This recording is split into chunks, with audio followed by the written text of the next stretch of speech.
Hey everybody, it's Tara Bryan, and you are listening to the Course Building Secrets podcast. Whether you're a coach or a CEO, the success of your team and clients is based on your ability to deliver a consistent experience and guide them on the fastest path to results.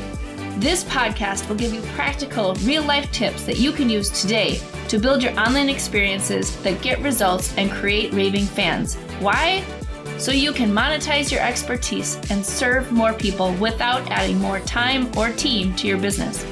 If you're looking to uncover your $1 million framework, package it, and use it to scale, you're in the right place. Let's dive in.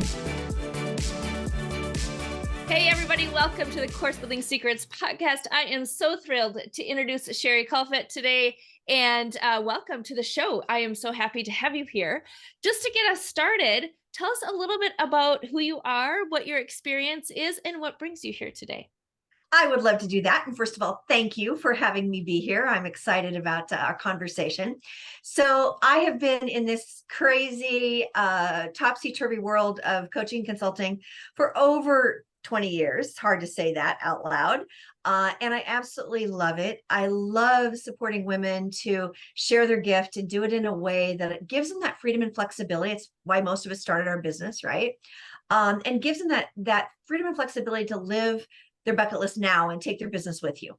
That's my big thing, is that we get to avoid waiting until someday and instead get clear on what our vision is for our business, and then, for our life, and then build our business to fit into that vision.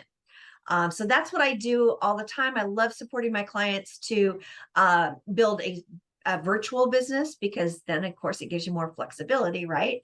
And do it in a way that that generates the income that they want to live the lifestyle that they want to live. Yeah, very cool. So tell us just a little bit about you personally. Like, how did you get into this work, and what was your journey to sort of go? I assume that you were in maybe some sort of traditional brick and mortar kind of scenario, and then moved into, really being able to step into more of a virtual lifestyle. What does that look like for you? Absolutely. Well, I started my career out of college in corporate world, which so many of us did. Mm-hmm. And, corporate was really pretty good to me. But after about 13 years there, I really wanted to make a bigger difference. And, ended up starting 3 businesses in my first year out of corporate, from the frying pan into the fire, as the saying goes. Yeah. And over the years, I was able to turn them all into multi 6 figures and 1 7 figures business. Sold the 7-figure business, and have been concentrating on my coaching exclusively for the last 12 years, I guess it is, and had been coaching that entire 22 years, believe it or not. And in that time period, I've had a lot of different variations of my business. I think that we have to be nimble as a business owner, and that as trends change, our businesses need to change. Now, I have to remember, I started my coaching business in 2000, and virtual businesses barely existed at that point. So I've seen a lot in the 2 decades plus that I've been in business. Getting to where I am now, quite honestly, was a bit of a knock upside the head moment. It was about 6 years ago now, pre-pandemic, and I was updating my vision letter, which is part of my process for my annual planning. And I had that proverbial knock upside the head moment where I was looking at the vision letter I'd done the year before, and the one I was doing for this year, and realized that I wasn't living my bucket list. What I really wanted to do was travel full time. And yet I'd unconsciously grown my business very successfly, but was relying mostly on live speaking. So I was, running around doing speaking from stage and getting leads that I turned into clients, but it kind of kept me at least fixed to the US, if not California at the time. And so I realized that I felt pretty out of integrity, I have to be honest, because I teach this whole process of getting clear on your vision and then having your business fit into that vision. And here I had unconsciously got me into a place where I wasn't doing that. So within 6 months, I'd completely changed my marketing strategy, went 100% virtual, sold my house, put my stuff in storage, and was traveling about 9 months of the year internationally, taking my business with me. And that's as the intro. I've not looked back. And even during the pandemic, I was able to keep doing some travel in the US and spent a lot of time with parents and family and friends, and started traveling again in beginning of this year. And I have no idea when I'm going to kind of get over the travel bug. I don't know if it'll be forever or not. Yeah, that's so cool. So for our listeners, I think just to break that down a little bit, which I think is really powerful, is that you sort of you evolved, right? So you went from Absolutely. corporate to starting your own thing to doing live speaking, which I assume sort of was the baby step to, oh, I want to travel more, so I'm going to do live speaking in different cities. And then it was like, oh, wait a minute. Now I'm traveling for other people still, not for myself. My business isn't serving me. It's sort of chaining me to travel Exactly. that isn't really travel I want to be doing, right? Right. Because yeah. And so then just to sit and have that moment of we have to shift, we have to pivot, and then actually move into integrity. I love that. I Yeah. had a And now similar kind of now what I scenario do with to that. your point, now I decide where I want to travel to. And then I reach into my community, find out who lives there, and Yeah. find out how I can do speaking there. So then I can write off 100% of the trip. Oh, well, yeah, see, there you go. It all comes full circle. But It yeah, does. you're able to choose where you want to go, and then you can work there because you've set up your life in order to work wherever you are, instead of having to be dictated by where you're going. So I love that. That's so Exactly. cool. Okay, cool. So let's shift into your business and talk about how do you deliver to your people while you're able to do all the things. What does that look like? So courses, programs, one-on-one speaking, all those different things. Yeah, most of those things would be part of it. Yeah, I typically serve my clients in two ways. Excuse me. I still do one-on-one coaching. I actually love working with people one-on-one.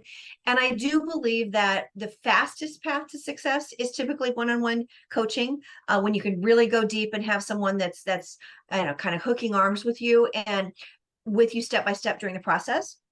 But I also believe in the power of small groups and what I call hybrid courses. Yep, those are my favorite. Most of in fact, all of my programs, I've chosen not to sell do-it-yourself courses for a long time because people just don't complete them. I mean, the statistics are less than 10% of people make it through the second module of a do-it-yourself online course. So what I do instead is I use my courses, and I have 3 major courses. I use my courses to deliver information that would be the same thing I'd say to anybody, pretty much no matter who's watching it. And I use the coaching part of it to really go deep, answer questions, get engagement, have people learn from each other in the group programs that I do that are around a course, if you will, and really add the value that keeps people engaged, keeps people moving forward, and actually creating the transformation that they bought the course in the first place for. Yep, that's so powerful. One of the things that we focus on too is exactly what you're saying, is like, how do you package as much as you can. And we even like talk about like creating a virtual version of yourself, right? So it's not just information, but it's also the experience that you're creating for people, that they can become successful and have that transformation. And then you're enhancing it by being there, to help coach them along the way. Exactly. Have you found, like, in your experience, is this typically the like, it's helpful for people? Because my statistic is actually 97% of people don't finish courses. So Really? yeah, like, you're giving them the benefit of the I'm doubt, which is generous. great. You're like, yeah, they'll, maybe some more people will, but most people don't. And the reason is that they need that guide. They need somebody Exactly. to guide them down the journey. And if you can do that virtually, that more power to you, right? Like, we specialize in helping people actually build a journey online that helps them progress, not just like giving them a bunch of stuff. Right. But one of the things that I find so fascinating, and I'm interested to hear your opinion on this, is it's beneficial for the learners, but it's also beneficial for the coach, for the person who's teaching, because more often than not, if you have something that's just all automated, you're Right. not serving your people in the way that you want to show up and serve your people. And so, Exactly. so you tend to just like then make more stuff and then go, Mhm. well, I Yeah. don't feel connected. I don't feel like I'm making a difference. And so it's actually for both. It's for the person who's doing the coaching and training, and it's for the learner to have that hybrid model. I agree 100%. And when I first started coaching, courses, and I've had courses for, I don't know, 15 years or so, at least, probably more than that. Anyway, I've had it for a lot of years, and they were do it yourself when I first started. And that's exactly why I switched to more of the hybrid model, because I didn't feel connected with the people that were buying my product. And then, I would look at what they were consuming. It's like, wait a minute, you're not opening the videos, you're not, using the worksheets. And so I knew they weren't creating the transformation that they had spent their hard-earned money to buy this course. And the reality is, when people don't get results, we know human nature, right? Who do they blame? When they look in the mirror, they don't look in the mirror and say, I didn't take action, so I'm the one that is to blame.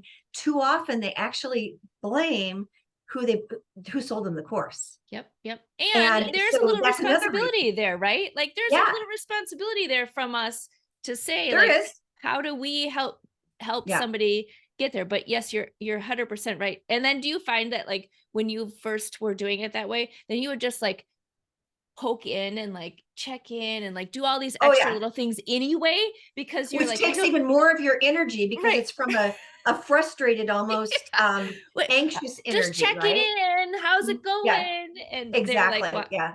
Like, yeah. The other thing that I would say too, that was a big shift for me, and there's so much technology out there now that helps us around this, is adding things into our courses that encourage engagement and encourage forward progress. I have my courses on a platform that allows me to do reward points. Yep. And I have something I call rapid rewards. And so when people take action, they can collect points, and then they can turn those points into an extra call with me, or an invitation to a live event, or whatever different things they can use the reward points for. And people love to get those badges or reward points, right? So whatever you can do to encourage people to acknowledge them for taking action, first of all, and then have some kind of a way that they can see their progress, makes a huge difference. Checklists help with that too. I have a checklist on each of my modules, so when they check off the different things that they're completing, they feel that sense of accomplishment, because that's what stops people, is they get into the course and they get stuck in some way, and there's not something there that's helping them through that obstacle. So they give up. And that's what we've got to Well, stop. As course creators, that's our responsibility to help them get through that. 100%. Well, and just like all of us, right? There's, this going on and this going on, and they may have great intentions, but if you don't have anything that's helping them progress, like exactly what you're talking about, then yeah, then they're like, oh yeah, I really need to get to that. I mean, I have courses like that I've bought, right? I really need to get to that. Yeah. And then I it do too. stays on the to-do list forever because I don't have time to get into it. And if you're, meeting with somebody and you know that you have to be prepared, then you tend to take a little bit more responsibility to get there because you don't want to let that other person down. Right. So, It's that accountability. We all need it. yeah. Very cool. Awesome.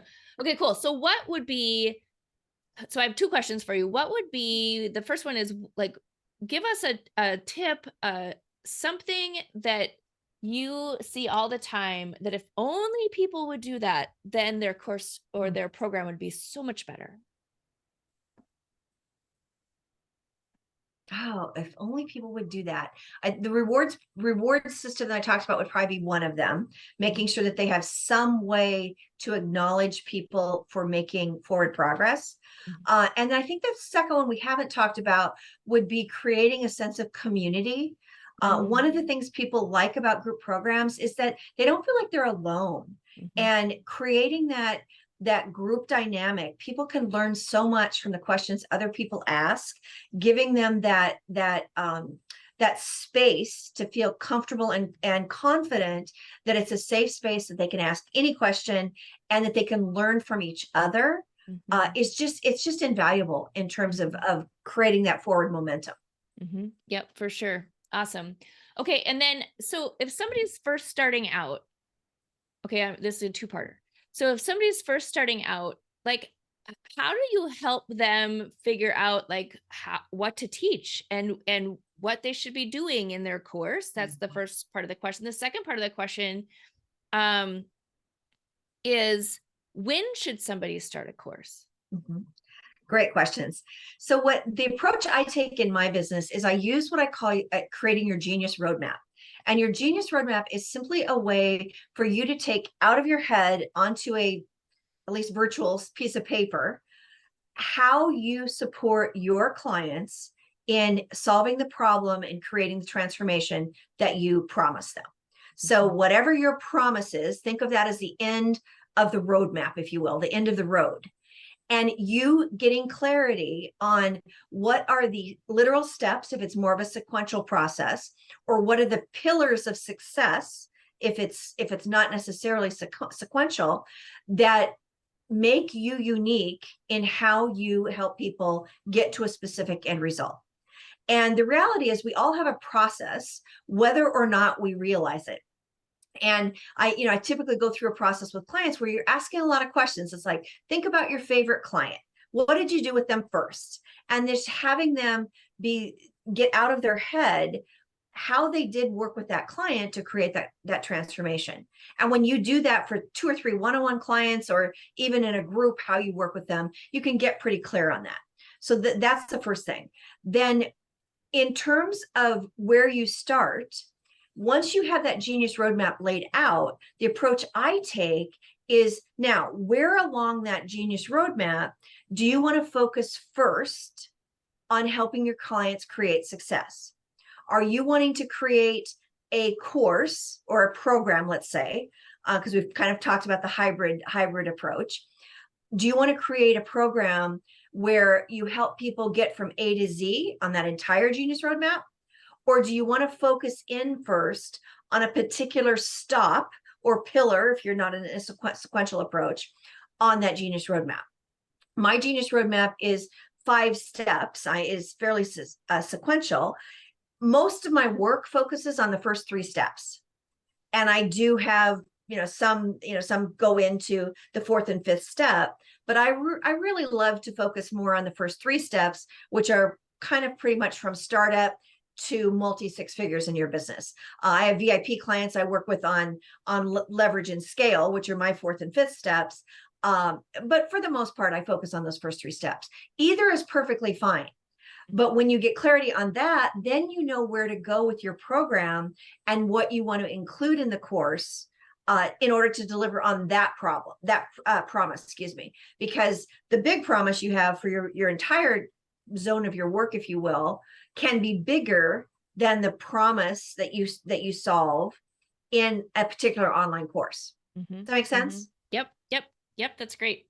Yes, I love the roadmap. We talk about that all the time, is, what is the step from point A to point B? You don't just like get into a car and drive. Exactly. Right. You've got a lot of routes from LA to New York. Yeah. Yep. Exactly. Awesome.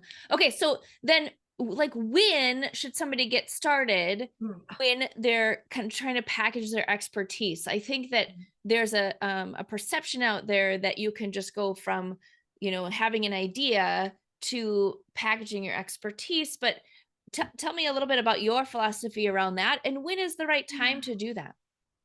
My philosophy is that as a newer coach or consultant, the best place to start is almost always, not always, but almost always with one-on-one clients. And the reason for that is multifold. The key reasons are, number one, it's the fastest path to cash, because when you're first starting out, you maybe don't have a list, you don't have a lot of people to draw from. It's a lot easier to have people say yes on a one-on-one basis, where you just talk to one person, ask them to work with you, and they say yes or no, than it is to get even a half dozen or a dozen people into a group program. So start with one-on-one, because it's easier to get some cash and that foundation going for you. It's also the greatest market research incubator that you can ask for. Because when you start working with those one-on-one clients, you in essence are implementing whatever section, if you will, of your genius roadmap that you promised them, either all of it or part of it. You're taking them through your process on a one-on-one basis. And you're going to learn from that what works really well, what maybe doesn't work as well, and what's missing. And so many people that jump into creating online courses, they literally go and they create the entire course before they even try to sell it, let alone deliver it. And what ends up happening is that when they do start delivering it, they realize, oh my gosh, I've missed this, and oh, this isn't working at all. And they end up redoing it all. Mm-hmm. And that's just breaks my heart, because I have met people, I'm sure you have too, that have spent a year developing their online course, never made a penny from it, and then it either doesn't sell, or when they sell it to a few people, it doesn't deliver. Yep. And that's just, oh my gosh, that just breaks my heart. And it's their art. It's like this, masterpiece. And unfortunately, it's too early to make the masterpiece. We start with the minimum viable option. So exactly. Yeah. Awesome. Okay, cool. Well, we could talk all day. Like I'm so happy to have you on the show, and we'll have to have a second episode later where we can just dive into some more detail, because it is, what we talk about is all of the action, the tips, the tricks, the nitty gritty in this podcast. And so I am just so thankful that you're able to share some of your expertise with us. It's fabulous. Been fun. Yeah. And so if people want to learn more about you and your stuff around the bucket list and building their businesses, where should they go to find you? Well, they can always reach out to me on my website at resultspartner.com. It's results with an S, partner singular. And there's a free gift there that they can opt in for. It's called the Freedom Finder checklist. Great way for them to get started, to see where they are on their journey to building their bucket list life, and maybe some steps along the way they might have missed. And I also connect with a lot of people on LinkedIn. It's my handles, just my name, Sherri Coffelt. Perfect. Awesome. And those will be in the show notes, so you can grab them. Thank you so much for being on with us today, and we will see you later. You're welcome. Hey everybody, are you a business owner ready to streamline and scale your business? Imagine solving the biggest business challenges with clarity, a strategy, and a clear plan. Hey, I'm Tara Bryan, and I want to invite you to take the first step towards transforming your business with a free 30-minute discovery call. This call is an opportunity to discuss your goals, identify key challenges, and learn how my mentorship program can help you achieve the success you're aiming for. In just a half hour, we'll explore how you can scale your business by enhancing your authority strategy, engagement strategy, and retention strategy. You'll get personalized advice and a clear path forward. Ready to take the first step? Click on the link below that's in the show notes to book your free discovery call now. I hope to talk to you soon.